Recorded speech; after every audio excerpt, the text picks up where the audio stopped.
Brooklyn Nine-Nine, The Amnesiac, written by David Todman. Cold open, interior 99th Precinct, briefing room, morning. The squad, minus Jake and Amy, are gathered. Captain Holt addresses them. Pictures of 3 vintage cars on the screen. Lastly, there's a 3-car pileup involving stolen vehicles. Hitchcock, Scully, I need you to get down to the hospital and take statements from the drivers. Should be an easy task. Hitchcock and Scully share a glance, surprised. Oh, I don't know. We might be out of our depth on this, Sarge. Captain, you know I'm the captain. See, we're already drowning. Don't let me down. Dismissed. Holt leaves. Scully and Hitchcock mope as the others begin to stand and grab their things. Jake enters, yawning. Good morning. What did I miss? The briefing about when work starts. What? No, I didn't. We had that in my first year in the... Oh, nice. Rosa smiles. Jake looks at the TV screen. Terry's standing next to it at the front. Captain Holt just assigned Hitchcock and Scully a pretty easy case involving stolen vehicles and a car crash. Go on. That's it. I'll take it. But this case is nothing, Jake. Jake gets theatrical as he points to the cars and other info on the screen. Incorrect. The 3 stolen cars were an Acura, a Jaguar, and a Pontiac. All fancy, all vintage. The perps broke into the cars using a crafty and creative combination of crowbars and coat hangers. Charles lets out a gleeful squeal. No! All eyes on Charles as Jake pauses. I love it when he alliterates. Go on. Wait, how did you know all this, Jake? It's on the screen, Scully. See, Captain, we're really no good for this. You know I'm a sergeant. Now, if I didn't know any better, I'd say there's one person we all know who was definitely involved in this incident. Do you know who that person is, Sarge? Charles speaks a half beat before Jake. The Don't you Pontiac Bennet. Damn it, Boyle, I was clearly setting that up for me. End of cold open. Act 1. Interior 99th Precinct, Holt's office moments later. Holt's at his desk. The squad, minus Amy, pile in. Peralta, you were late this morning. There's no time for that, sir. I need to be assigned the crazy car crash case. Oh, there it is again. Hitchcock, Scully, will do a fine job. Captain, this has Doug Judy written all over it. I highly doubt it, sir. Fine, Peralta. You can take it with Diaz, but I wouldn't expect much more than simple paperwork. I know how much you hate paperwork. Everyone hates paperwork, sir. A pause. Jake looks around. Sorry, I was waiting for Amy to contradict me, but she's not here. Wait, why is she not here? Did I beat her to work? Aha! She's gonna hear about this tonight. She's swollen up in a B&E, man. Why didn't you arrive at the same time? Don't you drive in together? Oh, Jake, is everything okay at home? You guys a bit out of sync or something? That can happen in even the best of marriages. But don't worry, I know a great therapist. She didn't help me, but she has a lovely smile. No, what? We're not out of sync, Charles. Go out of sync! Go to the sink! And yes, Rosa, we did drive together, but I had some work to do before I came in. Interior, exterior, Jake and Amy's car outside 99. Flashback that morning. Amy turns off the engine, opens her door, and turns to Jake. You coming? Yep, just got something to take care of real quick. Okay, love you. You too. Amy shuts the door and leaves. Jake promptly falls asleep. Interior 99th Precinct, Holt's office, back to scene. Oh, don't pretend you guys don't ever sleep in your cars. I fell asleep in my car once. See? Right. I was taking the exit off the I-78. Later they told me I hit a fire hydrant and a whole family Everyone cringes. of ducks. Everyone relaxes. A beat and they cringe again, disgusted. I'm just happy you included the part where Amy said, love you. That's what gets me up in the morning. Everyone get out. Yep. Interior 99th Precinct, bullpen later. Amy throws a cuffed perp into the holding cell and heads back to her desk. Terry, crouching slightly, stops her. Santiago. Psst. Santiago. Why are you whispering? Shh. Come with me. Interior 99th Precinct, break room. Terry and Amy enter. Terry straightens up. What's going on? It's either Scully or Hitchcock's birthday, and I'm not sure which. Don't they normally get each other gifts? Interior 99th Precinct, break room, flashback 1 year ago. The squad finished singing happy birthday to Scully. We got you a present. Cold pizza. Oh boy, my favorite. The rest of the squad look on shamefully at the moldy pizza. How about next year I organize presents? Sure, Sarge. But don't screw it up. Hitchcock and Scully both bite into the same piece of pizza. Interior 99th Precinct, break room, back to scene. So now Terry's on birthday duty, but I don't know who we're meant to celebrate. And you can't just ask them because they'll be offended you forgot. You gotta help me out. Don't you have a binder with everyone's birthday in it? Well, yeah, I do. Interior 99th Precinct, Amy's desk. Amy shows Terry a calendar page in her binder. On May 15th, it reads Scully/Hitchcock's birthday. And it reads the same on March 4th, July 12th, and September 1st. So I'm sure it's one of those. Oh, come on. I don't know when their birthdays are. I've never had to buy them a present before. Gina pops up behind Terry. Did I hear you say present? I'll take it, whatever it is. And yes, Terrence, it's me. I'm back for the day because I know you miss me and I miss those arms. Gina stares at Terry's arms. Terry looks uncomfortable. Right. Well, we think it's Scully or Hitchcock's birthday today. Ah, and you thought you'd come to the old office psychic to help you work out which one. You can do it. Shh. So I'm working. Gina puts a finger to her temple and stares at Hitchcock and Scully at their desks. A pause, then Sorry, Terrence, I'm not getting anything. Have you tried asking them? Interior Brooklyn Hospital, Ward Corridor, day. Jake and Rosa rush down the corridor towards room number 1. Okay, the first of our 3 thieves/drivers should be just inside the room, and I'm betting it's Doug Judy. Jake, this doesn't make sense. Why would Judy be stealing cars again? Well, he's obviously infiltrated a large car theft ring and intentionally caused an accident as a way of attracting my attention to help bring them down. None of that is true. Oh, Rosa, Rosa, Rosa. Rosa, Rosa, Rosa. Don't do that. Yep.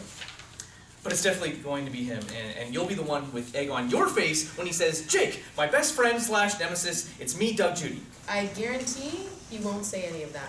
Well, prepare to be proved wrong, right?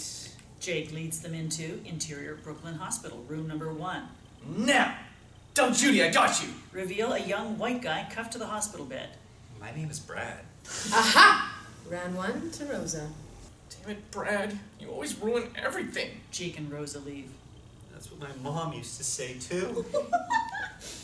Interior 99th Precinct, Holt's office, day. Charles enters, pulls out a chair and slumps into it, defeated. Holt looks up from his desk. Captain, I was wondering if you had a minute. Holt presses a button on his watch. 1 minute. Okay? Oh, well, it might be longer than a... 57, 56, 55. Sir, I need your help. I'm listening. 49, 48, 47, 46. I was hoping to get some advice or encouragement or Let me guess. You called your son, Nicolaj, to wish him all the best at school, and instead of him saying anything nice or loving to you in return, he just hung up? Yes! Normally he says... Fuzzy wuzzy things. Yes. I didn't want to repeat that part. He practically said, I hate you. But how did you know that? Gina told me. Holt motions to the window behind Charles to see Gina looking in and smiling. I told her that in confidence. Yes. Her oversharing has hurt us both.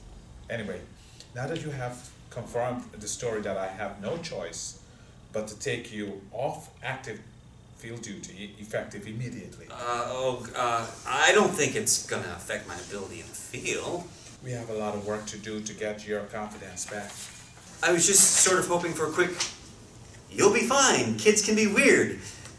You're my best detective, Peralta. A beat. Was that an impression of Peralta doing an impression of me? Charles nods sheepishly. Nicolaj has affected you worse than I thought. Nikolai. Holt's watch beeps. Oh, look at that. Minutes up. No, I'm sorry. Say it however you like. Interior Brooklyn Hospital, Ward Corridor, day. Jake and Rosa outside room number 2. Get ready, Rosa. Second time's a charm. That's not a saying. But Jake's already charging into Interior Brooklyn Hospital, room number 2. Well, well, well, if it isn't the reformed Pontiac bandit turned hostage taker, turned back to man who assists the police, Judy. Rosa shakes her head at Jake. This time it's a middle-aged woman cuffed to the bed. Jake's face drops. How do you know my name? Her name's Judy. That sort of counts. Nope. 2 to 0. Could you call the nurse for me? I need help to get to the toilet. Oh, shut up, Judy. Jake storms out. Rosa shrugs and follows. Interior Brooklyn Hospital, Ward Corridor. Outside room number 3, but this time the door is closed. Last chance. Yeah, Rosa, I know how to count. Jake, stop. Why do you want this to be Judy so bad? The evidence pointing to him is sketchy at best. So you admit there is some evidence. Ha! There's no special reason I want this to be Judy except for the fact that it definitely is Judy, and I'm a great detective, okay? Nothing else. You're out of sync! What? A nurse runs towards them as they start to enter. Don't go in there. It's okay, we're detectives. He has amnesia. So do I. He swings the door open into interior Brooklyn Hospital, room number 3. Doug Judy sits, not cuffed, facing the far window. Jake's excitement is palpable. Doug Judy! Oh my. In your face, Rosa! Doug Judy turns, exposing a large head bandage. He's sipping tea and talks with a British accent. Oh, top of the morning. My name is Barry Levinson. Have we met before? What? The nurse catches up and enters. Like I said, he has amnesia and can't remember who he is. Oh, that's what amnesia means. Cool, no doubt. Well, to clarify, I do not have that. Aha! End of Act 1. Act 2. Interior Brooklyn Hospital, room number 3. Rosa, Jake, and amnesiac Doug Judy, still with an accent. Doug Judy, it's me, Jake Peralta. You remember me, right? Doug extends a hand to shake. A pleasure to make your acquaintance. Damn it, Judy! Now is not the time for games. We have a huge car theft ring to bring down together. Like the old days. Like Doug Judy and the Jakey Bunch. I don't think he's playing. And who is this charming specimen? Yes! Perfect! This is Rosa. You remember her, right? Rosa. That's like my daughter's name. Rosie. Oh, Rosie. Oh, Rosie, Rosie. Yeah! So close. How long will he be like this? We can't really say. It's pretty rare for a case to be this severe. Jake's moved next to Doug Judy, eyeing him suspiciously. So he could be like this forever. Possibly. Not a chance. He's faking. Boom! Jake claps right next to Doug Judy's ear. Judy flinches, looking concerned. What are you doing? He's trying to scare him, the way you do if someone's faking a coma. An embarrassed Jake straightens up. What? No. Interior 99th Precinct, briefing room, day. Charles sits as Holt stands by the whiteboard. Okay, Boyle. Your son has hurt you, and that's going to affect your confidence. You're not going to be able to operate properly in a field like this. Sir, I really think I just need a bit of a pick-me-up. You're wrong, Charles. You need my 4-part plan to get your confidence back. Reveal the whiteboard has written on it Captain Holt's 4-part plan. Okay. First, you have to take a moment, breathe, and tell yourself, I am worthy. I am worthy? Good. Second, you need to grab hold of yourself and shout, give me my confidence back. Charles starts getting into it. He grabs hold of his shirt and shouts. Give me my confidence back! Great, Charles. Thirdly, you need to reflect on why you were treated so poorly. Ask yourself, was it your own fault or someone else's? Could you have acted differently over the past 30 years? Or are there systemic reasons underpinning the rejection you faced? I'm sorry, I think I missed something. But Holt's not listening to Charles anymore. He's lost in his own world. And then move to the final step, where you recognize that as a gay black cop with decades of experience in the police force, missing out on one promotion doesn't mean that you can't still affect change. And that there are people who count on you, and you need to find those people and continue to help them. A beat as Charles looks very confused. Interior 99th Precinct, break room, day. Amy, Terry, and Gina peer through the blinds at Hitchcock and Scully at their desks. Okay, plan. We talk to one of them about birthday-related topics until one of them brings up whose birthday it is. Is there a way to be involved without talking to them? You could go back to pretending you're a psychic. I'm not pretending, Amy. Watch. I predict you'll all fail and one of them will end the day in tears. No. Gina exits theatrically as Charles enters. Do either of you need help with anything?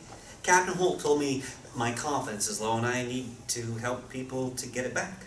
He told you it was low? Or it is low? I'm a bit confused myself, to be honest. Well, Charles, yes. We need you to go out to Hitchcock and Scully and suddenly find out whose birthday it is today. Terry's meant to be getting one of them a gift. On it! If there's one thing we Boyles are good at, it's extracting information from a source. Really, Charles? Oh yeah, Sarge. Just ask Cagney and Lacey about that time I fed them their favorite cake, blueberry sponge. What, Charles? Cagney and Lacey's favorite cake is chocolate mud cake. Charles smiles. Gotcha, Terry. And now I know their favorite type of cake. 1 point to Boyle. Now, if you'll excuse me, I've got some confidence to demonstrate. Terry looks impressed as Charles heads towards Scully. Interior, 99th Precinct, interrogation room, day. Jake and Rosa interrogate Doug Judy. Various photos lined out on the desk. Now Doug. Barry. Doug. Barry. It's Barry. Sure, Barry. If that is your real name, why not tell us a bit about yourself? What's to say? I'm 43 years old and I'm visiting with my family from old London town. Now, do you know where they are? I said I'd meet them for tea and biscuits. You hate biscuits! Listen, Barry, we're going to help you. The nurse said if we showed you some photos of things from your past, it might help jog your memory. Excellent. Perhaps I'll remember which tea shop I'd said I'd meet them at. Was it the Quaint Vicar, or was it Mr. Toad's Tea and Treats Hideaway? It's so hard. It was neither of those places. Now, why don't you look at these photos and tell us if you remember anything? Rosa shows photos of Brad and Judy, or other suspects from the hospital, as well as photos of the vintage cars. Nothing? I thought so. What about these? Jake wipes Rosa's photos off the table and places photos of Doug, Judy, and Jake singing karaoke, dressed in FBI jackets and Hawaiian shirts on a cruise ship. Jake, what are you doing? Trying to get him to remember the important stuff. Interior, 99th Precinct, break room, day.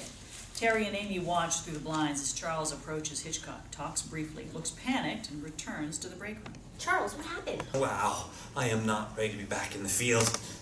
But do you want the good news or the bad news? Here's good news. Oh, yeah. I'm not a complete failure, Sarge. The good news is they both remember that you're in charge of their birthdays this year. Interior, 99th Precinct, bullpen, Hitchcock and Scully's desk, flashback. Charles talks to Hitchcock and Scully. He gets increasingly nervous. Nice weather today, huh? Huh? Hey, you guys remember that Sarge said he'd be on birthday duty for you guys this year, remember? Do you? Yeah? Oh, yeah. A sweaty Charles heads back towards the break room. Interior, 99th Precinct, break room, back to scene. Damn it, Boyle. What's the bad news, Tim? I couldn't find out where the birthdays were. Interior, exterior, squad car, location of the incident, day. Jake and Rosa sit in the front looking at the intersection where the accident happened. Doug Judy's in the back. All right, Barry, is this bringing anything back for you? Any memories? This is a waste of time. We should be trying to bring back the important parts of his memory, i.e. me. What happened to the car theft ring only Judy could help us bring down? That was before, Rosa. Before what? Before I discovered I may have lost my Doug Judy. Oh man. What? He's the yin to my yang, Rosa. It's like in The Dark Knight where the Joker says to Batman, I don't want to kill you. What would I do without you? Are you the Joker in this scenario? Yeah, that doesn't make any sense. Look, this is all a bit weird for me. If I'm honest, I didn't really think we were going to find Judy. I was just saying that. As a distraction so you didn't have to deal with whatever's going on with you and Amy? A surprised Jake goes to speak. Rosa cuts him off. We don't have to talk about it. Rosa turns back to speak to Judy. All right, Barry. Wait, where's Judy? Jake turns around to see an empty back seat. Yes! He's escaped! That's the exact thing Judy would do. Doug Judy is back, baby! Nope, there he is. Rosa points through the front windscreen at Judy, window shopping outside an antique store across the street. Exterior, antique store. Doug Judy looks through the store window at the antiques. In the background, Jake and Rosa get out of the car and head over. Judy turns to a passerby. And how much for that beautiful tea set in the corner there? I look like I work here, man. Get out of my way. Oh, what a charming scallywag. Jake turns to Rosa, hurt. I'm his charming scallywag. Suddenly, a white van pulls up just behind Judy. Two masked men jump out, bag Doug Judy, throw him into the van, and speed off. Jake and Rosa are stunned, but Jake quickly becomes excited. And here we go. End of Act 2. Act 3. Exterior, outside large warehouse, day. Jake and Rosa drive slowly and pull up across from a large warehouse, their eyes on the white van parked out front. The van's doors fly open. Doug Judy, gagged and bound, is pulled from the car by 3 criminals. The criminals and Judy disappear inside, shutting the door behind them. Interior squad car outside large warehouse. Inside the car as Jake and Rosa watch on. Oh man, this is the best. Gina may be in actual trouble, Jake. I meant shady, yes. This is the shadiest, but also definitely the best. Oh, also, there's nothing going on with me and Amy, okay? I really don't know what gave you that idea. I mean, I could understand if... Jake, is now really the time? No, you're right. This is more important. Let's go. Rosa grabs Jake's arm to stop him leaving. Wait, Jake, From the squad car, we see a black SUV approach the warehouse. A suited man, thick beard, heavy build, gets out of the back, carrying a briefcase, and heads toward the warehouse. 4 armed bodyguards from the car escort him. Is that? Vladimir Yerkshoft. We've been after him for years. We're gonna need backup, Jake. Is it weird that I feel worried for Judy now? No, he'll be fine, right? Everyone likes the British, right? Rosa shrugs, concerned. Interior 99th Precinct, break room, day. Terry and Amy peer through the blinds to look at Hitchcock and Scully in the bullpen. Charles may have really blown this for us. Don't think like that, Terry. Chances are they've already forgotten that Charles ever spoke to them today. You think so? Interior 99th Precinct, bullpen, Hitchcock and Scully's desk, flashback. Hitchcock turns to Scully. Can you remember my computer password? What's a password? Interior 99th Precinct, break room, back to scene. You want to give this a shot? Terry readies himself. All right, yeah, okay. Here we go. Terry heads out the door towards Interior 99th Precinct, bullpen, Hitchcock and Scully's desk. Scully looks up. Hey, Sarge. Looking forward to that birthday party. Hope you've got a good cake. Terry looks bewildered. Holt steps out into the bullpen. Attention squad. For all 10 years, have tracked Vladimir Yerkshoft. Everyone to the briefing room immediately. Oh, thank God! Interior 99th Precinct briefing room. The whole squad are assembled in the briefing room. Jake and Rosa appear via video chat on the TV. Everyone, Doug Judy has been captured by Vladimir Yerkshoft, and now something super shady is going on in this warehouse just in front of us. Super shady. Is this some sex thing? Not a sex thing, Gina, no. And why are you telling us? You're sure it was him? Charles ruffles through a folder on his desk. He pulls out a photo of Vladimir Yerkshoft and holds it up. This the guy, Jake? That's him! Charles stands and addresses the group. This is Yerkshoft. Drugs, guns, smuggling, car theft. This guy's done it all. I've been chasing him for years. This is great work, detectives. How does Doug Judy fit in? We don't know yet, sir. Or even if he's involved. He has amnesia. Hey, Jake, that's the thing you've got, right? Not now, Charles. We need backup and we need it faster. We don't know when Yerkshoft might surface again. Okay, everyone, suit up. Terry exits promptly. Charles, you want to take point on this? No. Charles looks to Holt. Can I? Holt waits. No, Jakey. Sorry, I'm not ready to be back in the field. Huh? My confidence is real low. Captain's been helping me try to reclaim my gay black heritage, but it's just not working. Charles sits with his head slumped. Jake looks at Holt. What? I may have got carried away. Right. Oh, and Amy? Amy looks up. I just wanted to say... Terry's back, fully suited up, riot gear, gun, etc. 9-9. Rosa looks at Jake and shakes her head. Interior, 99th Precinct, Gina's desk later. Gina relaxes at her old desk, fiddling with a post-it note. Charles paces anxiously before her. Happy you stayed behind then? I'm not ready, Gina. Because your son practically said he hates you? I tell you that all the time and you're never as sad as I want. But whatever. If you're sticking around, Sarge wants you to find out whose birthday it is. Close on the post-it note in Gina's hand. It reads, Gina, please check the birthday situation. Jerry. I should be helping Jake, Gina. Yerkshoft was my guy. I've been chasing him for years. I think they'll be fine. You really should do this birthday thing. Yep. You've done it again, Gina. You helped me in my hour of greatest need. Charles goes to hug Gina. She fights him off. Gross. No, I did not help. Damn it, Charles, I hate you! And I love you, Gina Linetti, and you. Charles runs out of the precinct, leaving Gina, Hitchcock, and Scully as the only people in the building.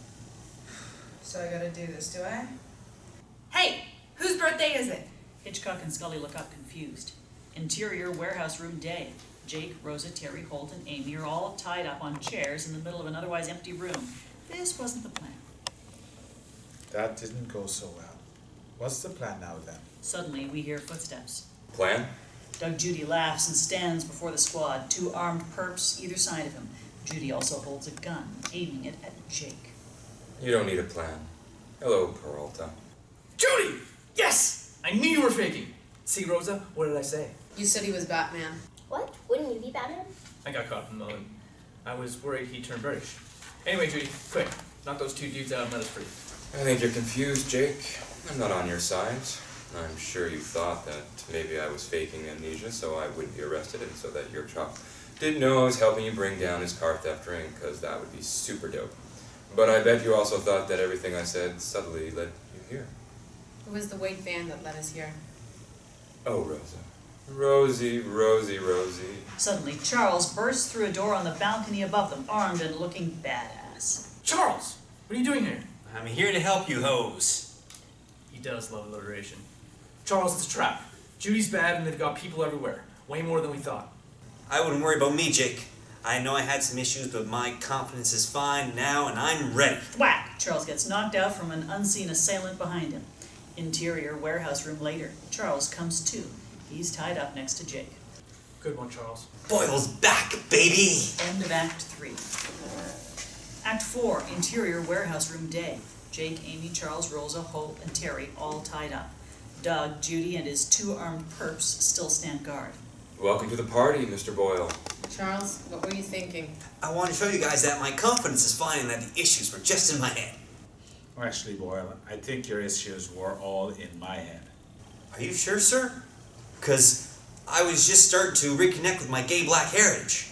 Please don't. Yeah, Charles, whatever that means, please don't. Doug Judy clears his throat. Well, this has been fun. Okay, fellas, you're up. Judy nods to the 2 armed perps. They step forward and raise their weapons at the squad. Everyone closes their eyes, preparing for the worst. Damn it, Judy! Why are you like this? It's not who I am underneath, but what I do that defines me. Huh? Judy hits both perps on the back of the head. They're down. Jake is ecstatic. That's what I'm talking about. Interior warehouse room moments later. Doug Judy has freed the squad and tied the 2 perps up. The squad suits up, taking their equipment from a nearby table. Okay, Judy, where's your shop? In the back room, 2nd floor. He's got 6 dudes with him. Okay, Rosa, Charles, we'll take the front entrance. Captain, you, Terry, and Jake take the side. Keep Judy with you. We'll keep Judy with us. God. Okay, let's go. Interior warehouse, 2nd floor, outside back room. Jake, Doug Judy, Terry, and Holt approach the side door. They all speak in hushed tones. Hey, man. We cool? That Batman line was very cool. Just wished you'd given me a sign earlier, you know? How are you and Amy? Having problems? Huh? What do you mean? Interior warehouse room flashback earlier, a slow-mo version of Amy and Jake's most recent exchange. Keep Judy with you. We'll keep Judy with us. God. Interior warehouse, 2nd floor, outside back room, back to scene. It's nothing, honestly. We're just a bit... Out of sync? Yeah. You guys still smooshing? What? Judy, you can't... Yes, we're still smushing. Good. Keep smushing. But also, when's the last time you went out and just talked? Does the honeymoon count? Go out for a date, man. Just talk. Relationships are hard. It's cool. Communication is key. Communication, really? Think about it. I didn't let you know I was faking my amnesia, and that hurt you. Feels like a really weird example. Everyone ready? Holt and Terry nod. Jake speaks into his radio. We're in position. He releases the speak button and hears, Position. Go again. Over. Over. That means nothing. We always have radio issues. Terry grabs his radio. Okay. In on 3, 2, 1. Let's go. Terry leads the charge, then Holt and Jake a beat later. Damn it, Sarge. Interior warehouse room, 2nd floor, back room. The squad storm in through both doors to find Geoff and his men standing around a table making a deal. NYPD, freeze! You're under arrest. NYPD, nobody move. You're all under arrest. The squad move in quickly and arrest the men. Jake looks over at Doug Judy, who smiles and winks. Interior Shaw's bar, night. The full squad is gathered. Holt raises his glass in a toast. Everyone, a toast! Today we brought down an organization we've been chasing for years. And we did it by working together. I could not be prouder. 9-9. 9-9! And now for a very special birthday. Terry brings out a large birthday cake. The icing reads, Happy birthday to a detective. Well, that's vague. I never worked it out. Hitchcock's eyes tear up with joy as he helps himself. Wow, Sarge. Look at this cake. Hope you do this for my birthday next Tuesday. And Scully's the Tuesday after. What? I thought it was one of your birthdays today. Who told you that? By the bar, Hitchcock brings a piece to Scully. I told them it's my birthday next week, and yours the week after. Oh, is that when they are? I have no idea. No one does. They high-five and start eating. Jake approaches Amy and Terry as they eat some cake. Hey man, where's Judy? I thought he was going to come along this time. We had our own thing earlier. Interior tea shop flashback. Jake and Doug Judy at a table and dressed to the nines, top hats, tailcoats, and black bow ties and monocles. Behind them, a British flag. Sound effects, Rule Britannia plays loudly. Would you care for some tea, my good man? Oh, I don't mind if I do. Doug Judy eloquently pours Jake a cup of tea. Interior, Shaw's bar, back to scene. Anyway, this time he gave me a present much better than his presents. That was bad. Yep. Anyway, what are you doing right now? Just eating this cake and thinking about how we failed on this birthday. That Hitchcock is definitely crying. Wow. Gina was right. Amy turns to Terry, surprised. Jake gets her attention again. Let's go out, just you and me. On a date, right now. Oh, really? Yeah, and we'll just talk. Amy smiles, taken by surprise. Oh, that would be really nice. I love you. They get up and walk toward the door. Charles spots them. Jakey, hey, thanks. Not now, Charles. We're going on a date. That's my boy. End of show.